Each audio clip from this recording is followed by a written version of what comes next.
Hello student, अब हम start कर रहे हैं fire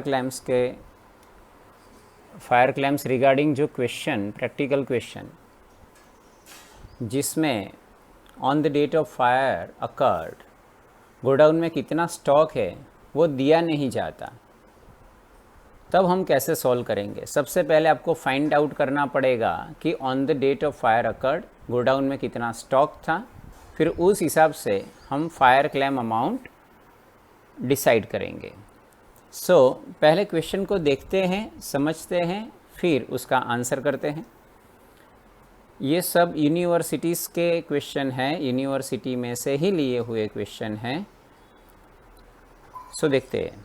fire broke out in peace godown on 25/4/2017. Prepare statement of claim from the following particulars. परचेजिस 2014, 15, 16। अब देखो फायर ब्रोकआउट कब हुआ है गोडाउन में 25/4/2017, और ये आपको 2014, 15, 16 ये सब पिछले सालों का परचेजिस कितना था, sales, wages, depreciation, opening stock, ये सब पिछले सालों का दिया है। और जिस साल में आग लगी है उस साल का भी दिया है, purchases, sales, wages, depreciation, opening stock, और कुछ एडिशनल इन्फॉर्मेशंस दी गई है। और ये एडिशनल इन्फॉर्मेशन 2017 के ईयर की है। There was a practice in the firm to value stock at cost plus 10%. Goods costing ₹15,000 were distributed free of charge for advertisement.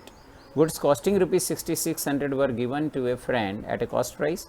Stock salvaged was ₹8,000 and fire mitigation expense were 5,000. Goods are insured for ₹1 lakh. Okay, अब देखो यहाँ पे जो आपको information दी गई है, हमें तो यही नहीं पता कि 25/4/2017 को जब आग लगी थी तब स्टॉक कितना था। तो अब हम क्या करेंगे, करंट ईयर का ट्रेडिंग अकाउंट बनाएंगे, क्योंकि क्लोजिंग स्टॉक कहाँ पे आता है, ट्रेडिंग अकाउंट में तो आता है। अगर हमने ट्रेडिंग अकाउंट पूरा बना दिया एक्सेप्ट क्लोजिंग स्टॉक, तो फिर डिफरेंस में हमें क्लोजिंग स्टॉक मिल जाएगा। तो पहले हम ट्राई करते हैं करंट ईयर का क्लोजिंग स्टॉक बनाने का, आप ट्रेडिंग अकाउंट। अगर ट्रेडिंग अकाउंट बन गया तो फिर क्लोजिंग स्टॉक मिल जाएगा। करंट ईयर यानी 2017। सबसे पहले हम बनाते हैं trading account from 1/1/2017 to 25/4/2017। Okay sir, अब देखो ट्रेडिंग अकाउंट में क्या आता है, सब कुछ आपको पता है।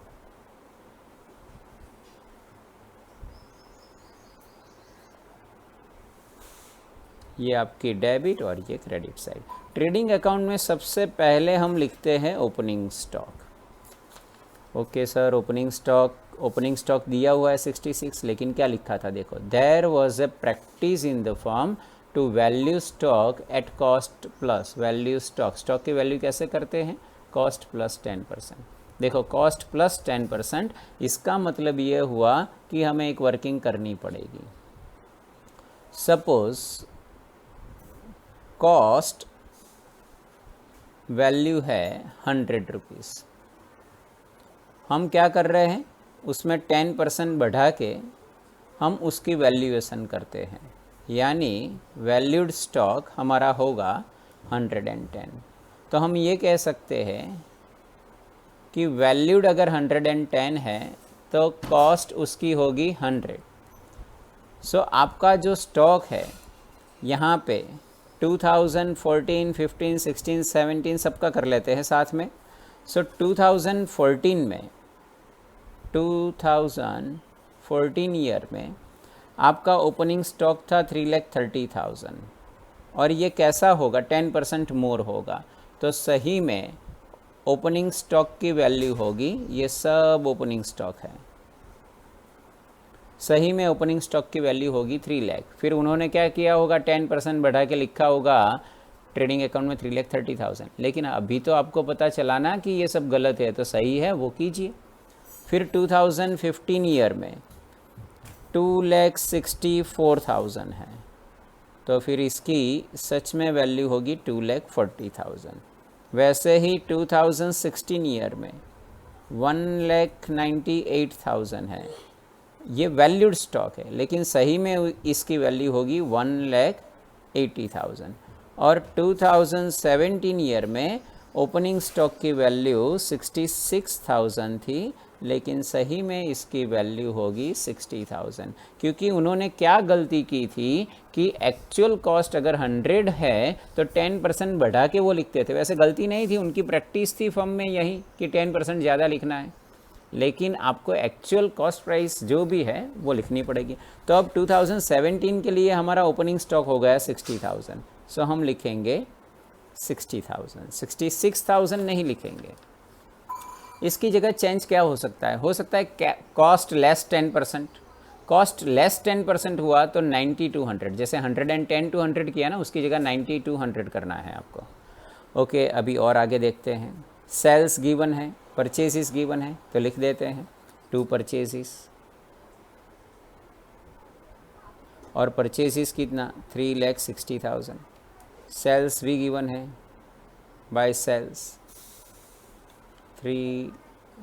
परचेजिस है 336 और सेल्स 360, और सेल्स में कोई एडजस्टमेंट नहीं है, ये है 3,36,000।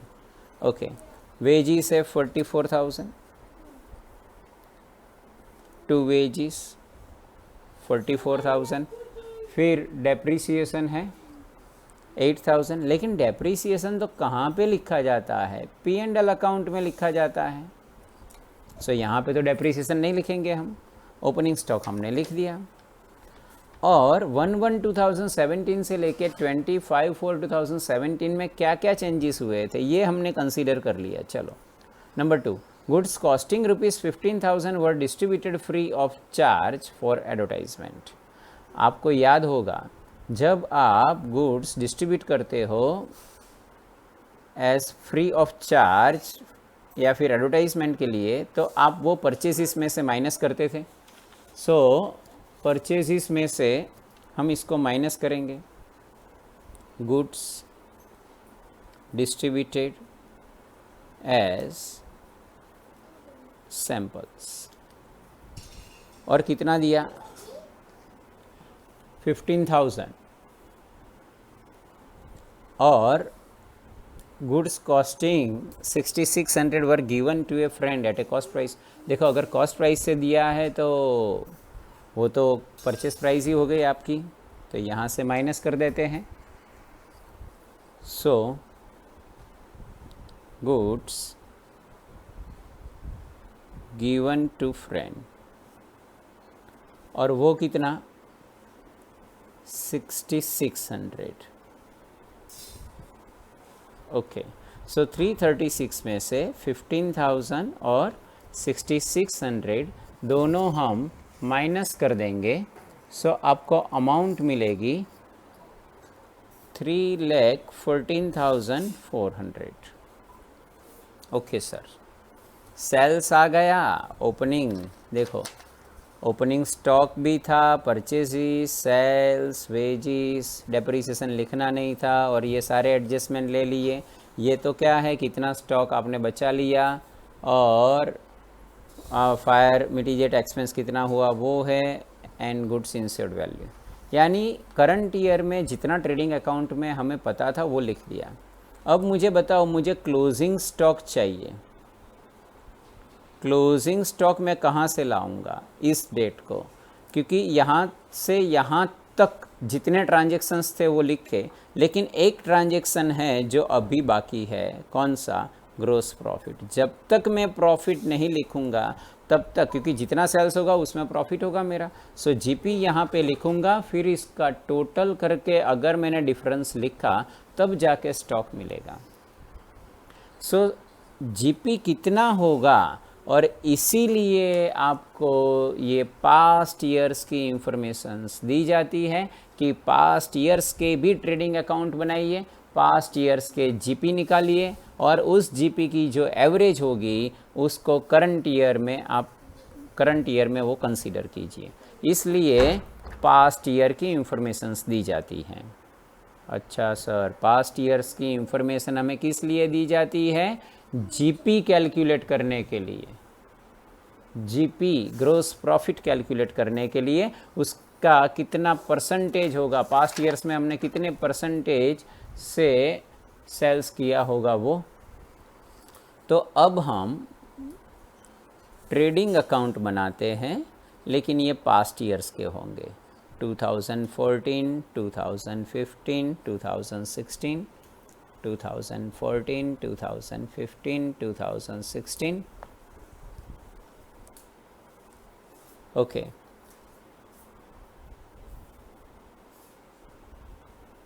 सबसे पहले टू ओपनिंग स्टॉक, फिर परचेजिस, फिर वेजिस, इतने ही ट्रांजेक्शन्स थे इसमें। By sales, by closing stock, और फिर जो डिफरेंस निकलेगा उससे कहेंगे ग्रॉस प्रॉफिट। ओके, और ये आपका इसमें डिफरेंस होगा। अब देखो, ओपनिंग स्टॉक ये था, लेकिन ये तो गलत था क्योंकि it is over valued by 10%, ये 10% ज़्यादा था। तो इसका सही स्टॉक कितना था? 2014 में 3,30,000 की जगह 3 लाख था, जो हमने आगे कैलकुलेट किया था। 264 की जगह था 2,40,000, और 198 की जगह था 180। ओके सर, ओपनिंग स्टॉक हो गया। अब परचेजिस 6,50,000, फिर 6,60,000, फिर 7,60,000, परचेजिस भी हो गई। सेल्स 9,60,000, फिर 9 लाख, और फिर 10,80,000। Wages 1,44,000, 72,000 and 92,000। Closing stock, sir closing stock तो है ही नहीं, सिर्फ ओपनिंग स्टॉक है। अरे भैया, ओपनिंग स्टॉक 2014 का होगा, वो 2013 के लिए क्लोजिंग स्टॉक तो होगा। सो 2014 का जो क्लोजिंग स्टॉक होगा वहीं 2015 के लिए क्या होगा? Opening stock. सो क्लोजिंग स्टॉक 2,40,000, और 14 का क्लोजिंग वहीं 15 का ओपनिंग। सेम वे 15 का क्लोजिंग कितना होगा? 1,80,000, वहीं 16 का ओपनिंग। और 2016 का कितना होगा? 60,000, तब जाके 17 में ओपनिंग होगा ना ये 60,000। ओके सर, अब इसका टोटल करके हम डिफरेंस निकालेंगे, और वो जो डिफरेंस है ये 12 लाख। सो डिफरेंस निकला 10,56,000, यहाँ पे 10,80,000,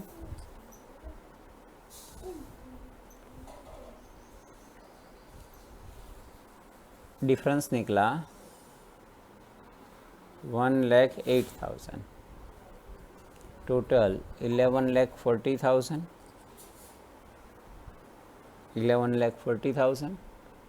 और डिफरेंस इसका निकला 1,08,000।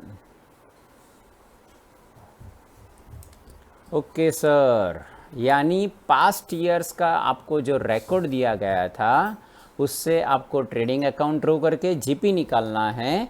अब हम क्या करेंगे? कैलकुलेशन करेंगे, calculation of average GP ratio.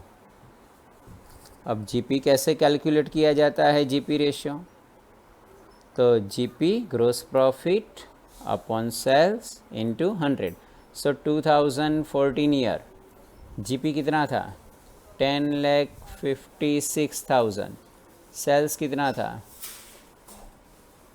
अरे रे, जीपी इतना तो नहीं हो सकता, वो एक ज़ीरो ज़्यादा हो गया, 1,05,600। सो 1,05,600, और ये 9,60,000 इंटू 100। सो डिफरेंस हो गया, ये हो गया 11%। 2015 ईयर की बात करें, GP 1,08,000, sales 9, so 12 9s are 108. 2016 year, उसमें भी जीपी 1,08,000, सेल्स 10,80,000, सो 10% हो गया। तीनों साल का हमें मिल गया। अब अगर हमें एवरेज जीपी कैलकुलेट करना हो तो एवरेज जीपी रेशियो कितना होगा? सो 11% plus 12% plus 10% divided by 3, so average होगी 11%। यानी पास्ट 3 ईयर्स में हम एवरेज जो भी सेल्स करते थे उस पे हमारा प्रॉफिट मार्जिन 11% हम मैनेज करते थे। तो इस साल भी हमने सेल्स 3,60,000 का किया है, उसका 11% प्रॉफिट मार्जिन हम मैनेज करेंगे। सो इस साल हमारा जीपी होगा 39,600। ओके सर, अब हम इसको क्लोज करके फिर डिफरेंस में क्लोजिंग स्टॉक फाइंड आउट करेंगे। यानी कहने का मतलब मेरा ये है, 4,58,000 में से अगर मैंने सेल्स निकाल दिया तो 98,000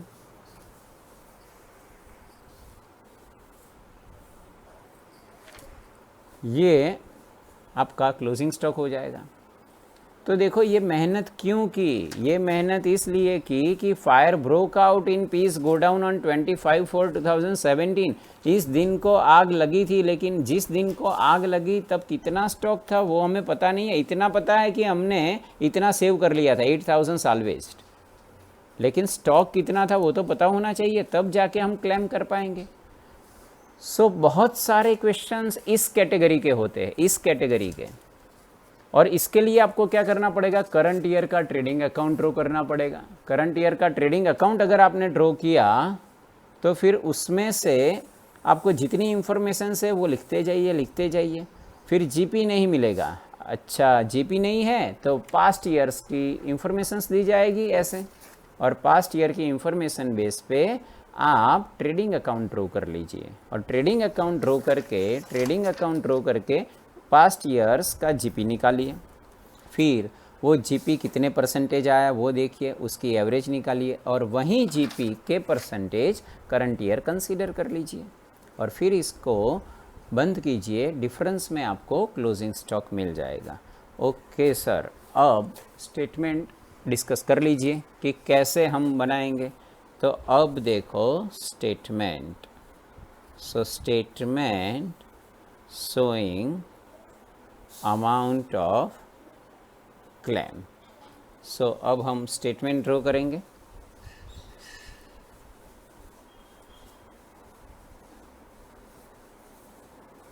पर्टिकुलर्स अमाउंट रुपीस। सबसे पहले लिखेंगे goods on the date of fire. जब आग लगी तब कितना गुड्स था? 98,000।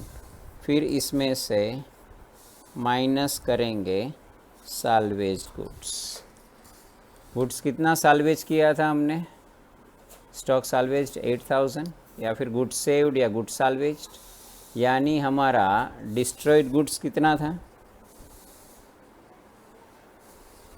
Destroyed goods 90,000। अब देखो इंश्योरेंस अमाउंट कितनी है? 1 लाख।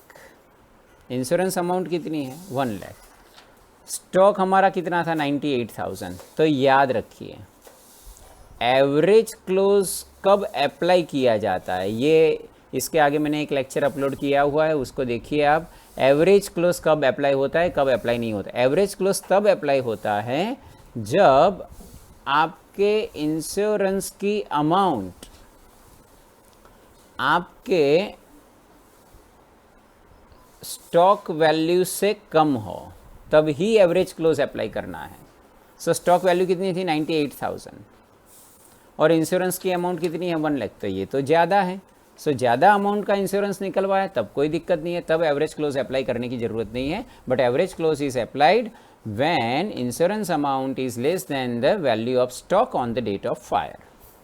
ओके सर, तब तो हमें जितना डिस्ट्रॉय हुआ सारा पैसा मिल जाएगा। यस, वो भी मिलेगा, और एक और आपने एक्सपेंस किया था वो भी मिलेगा, और वो एक्सपेंस था आपका 5000। सो टोटल आपने एक्सपेंस किया था 95,000, वो अमाउंट ऑफ क्लेम है। सो बस ऐसे ही आपको स्टेटमेंट ड्रॉ कर देना है। तो ये आपका एक क्वेश्चन हुआ कि अगर स्टॉक की वैल्यू न दी गई हो तो कैसे कैलकुलेट करेंगे हम, और फिर अमाउंट ऑफ क्लेम कैसे फाइंड आउट करेंगे।